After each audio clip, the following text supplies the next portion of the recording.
I reminded Big Ten fans in a video that I produced last week that, sure, Ohio State and Michigan should not be intimidated by anyone, but I don't know if I made this comment to you when we were tossing this around in the last several weeks, but I do believe that while it can be argued that Ohio State has had the most consistent, even beyond Alabama, the most consistent elite program, if you go back to, pick your time frame pre-Saban, whether that's post 1970, post 1990, whatever time frame, they're going to have the best winning percentage and stayed elite and have just rarely been down, if at all, it could be argued. However, those USC peaks of all-time great teams supersede even the best of Ohio State teams. I don't think that's really arguable. Oh, I mean, when you had Woody Hayes and John McKay meeting on the mountaintop, McKay and the Trojans usually, not always, there was the 74 Rose Bowl and there was the 69 Rose Bowl as well. But, most of the time, USC had the upper hand in those matchups. So, yeah, I mean, with Pete Carroll as well, when Pete Carroll had that whole thing rocking and rolling, Ohio State goes into the Coliseum and gets its doors blown off. In the late 2010s. So, yeah, I mean, that point stands. But like Ohio State has been, remarkably consistent. And, this is the school that, Woody Hayes, I think, is the coach that comes to mind first for anyone who thinks about, Ohio State as a dynastic, enduring power. But you had Paul Brown there before Woody Hayes. And I mean, Paul Brown, arguably the greatest innovator in the history of football, period. And he was at Ohio State before Woody was.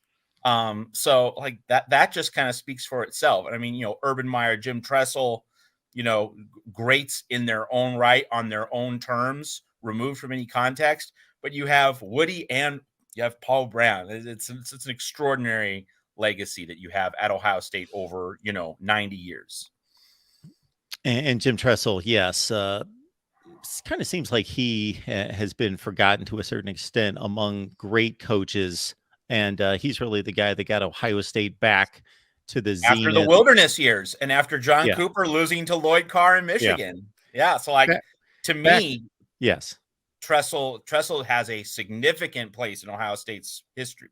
Back to getting to BCS bowl games every year, being a top five team every year, just repeatedly. Yes, and absolutely. You have to put for instance, I know this is a USC show, but like we're talking about the Big Ten where USC is going to be, like you have to put Tressel ahead of Earl Bruce. And I mean, Earl Bruce wasn't bad, had the great 79 team that almost won the national title. USC beat that team by 1 point in the 1980 Rose Bowl. We talked about Charles White after his death.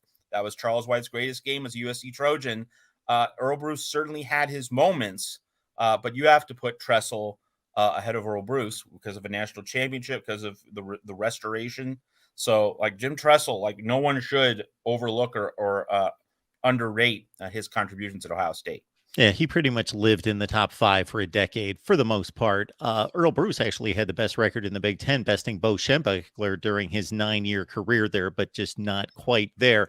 And to circle this back to USC, apologies going out to our Trojan fans there. I will bring it back to USC because the pinnacles are easy to point out. McKay, Carroll, but considering our age group and the not just the players that we first got attached to at the collegiate level, but then seeing them become pros, those John Robinson teams. Yes.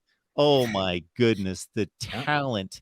And now that I can look back upon it, that great Rose Bowl game of 1980, and of course we honored Charles White several weeks ago upon his passing, and the 237 yards rushing, I believe is the number, and the great 83-yard drive to beat a really tremendous Ohio State team that was undefeated. But to look back on it now, for as good as Ohio State was, and they produced tons of pros off that team, that USC team was,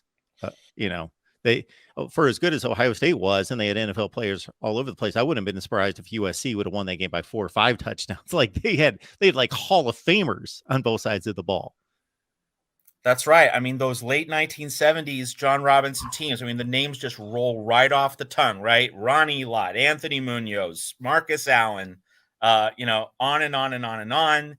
And, just had the fast train to NFL superstardom. Ronnie Lott goes to the 49ers and they instantly take off, instantly make the Super Bowl, instantly have a dynasty. Marcus Allen, kept the Raiders great. From the John Madden years in the mid to late 70s, so under Tom Flores, Marcus Allen just kept the Raiders at that very high standard. And of course, Marcus Allen, he didn't have to leave the Coliseum. He because the Raiders went from Oakland to Los Angeles in 1982. Allen's Heisman season, his final season at USC was 81. He had an uninterrupted run at the Coliseum. And so many other absolutely great players that just were anchors, centerpiece players on NFL teams in the 1980s. That late 1970s crop under John Robinson, it really is one of the great assemblages of talent on a roster in college football history. And you do think about other great assemblages of talent. I think for a lot of people, 2001 Miami, that was a walking NFL combine. 2019 LSU, 2021 Georgia, like those are the heavyweight rosters in terms of just absolutely stuffing the NFL draft and NFL rosters. Joey Browner, Chip Banks. Our friend Tim, he's just putting them in the comments, Bo baby. Matthews. Yep. Oh, my goodness. And one of the other great 49er defensive backs, I think, went to USC along with a lot. Dwight Hicks, maybe? Anyway, we don't have to dissect the entire deal. But